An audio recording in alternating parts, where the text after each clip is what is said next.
Hi, so I'm Luca Zerbini. I'm the founder and CEO of Una Terra venture fund, which is an impact fund based in Luxembourg, investing across Europe to accelerate the transition to a more sustainable future, specifically on circular economy, so everything related to climate change and biodiversity loss.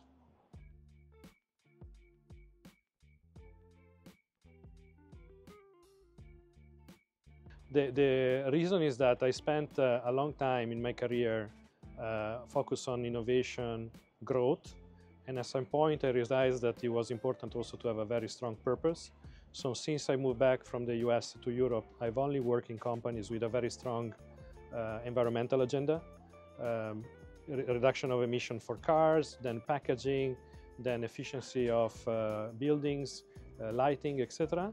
But then I realized that only if I had an entire organization focused on the topic, and particularly not only business but also investment, I could actually find an opportunity to really accelerate the transition.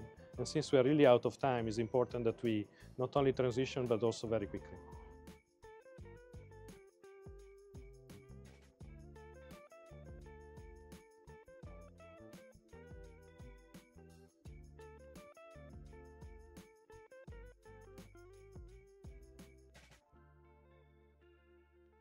Yeah, absolutely. I think, well, the first one I would point, of course, is the founders that we have supported. Because most of our partners are coming from the industry, we really understand what are the solutions that are required to scale up quickly. We have a very clear theory of change, and we can do that by supporting these companies in accelerating commercial introduction, market entry, etc. So one specific company we invested in, which we have already exited, is called Palpex. It's a paper bottle that has replaced a lot of the plastic bottles and has a very similar CO2 emission, but a lot better in terms of recyclability. So works in the normal paper recycling system. And on top of that, if by any chance it doesn't go in the right place, it's completely organic, so it's very biodegradable like paper is. And in that case, we had a very good result also financially, because we realized a 7x return on investment on that company. So that's the kind of company we're looking for, really the opportunity to change completely an industry and scale up quickly. We put them in the hand of PepsiCo, of Unilever, of GSK, etc. So it's a very good example of what we're thinking of. The other thing that really changed for us the situation is that we got an investment both for the foundation of the Prince of Monaco, which is a great network, particularly because of our overlapping interest on the oceans, and also from the government of Italy. So we have a large investment from the Green Transition Fund, which is an allocation of the European Investment Fund. So those two are actually for us, sovereign funds, and also with the opportunity of de-risking the fund for other investors. So now we are really, I would say, in a very good position for other investment to come in.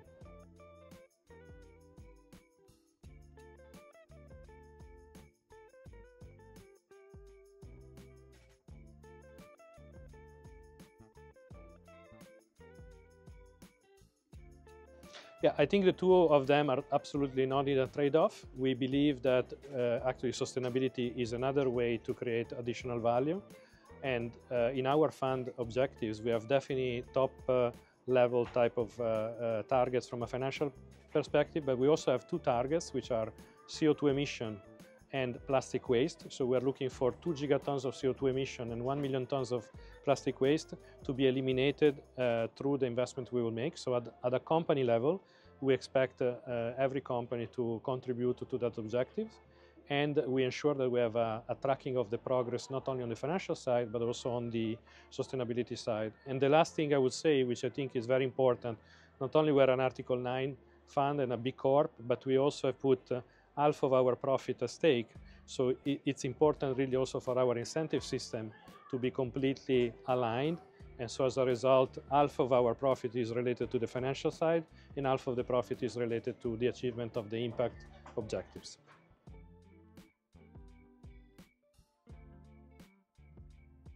Absolutely, I always want to be positive because, with these very huge, issues that we're facing, climate change, biodiversity loss, pollution, it's very easy to get, a little bit sad and pessimistic, but I do believe that seeing the kind of people that we're seeing here at the Foundation Ocean Week, it's incredible how many smart, committed individuals want to be part of the solution and find significant ways to contribute to the solution. The other part that we did, which I think is quite positive, is we actually published a book called Standing Up for the Planet, which collects the stories of 45 women which have been incredibly courageous to leave their careers and deciding to contribute to impact. So when you see this kind of example, I always get incredibly excited because it's really impressive to see people that are really so committed that will put everything at stake to get there with us.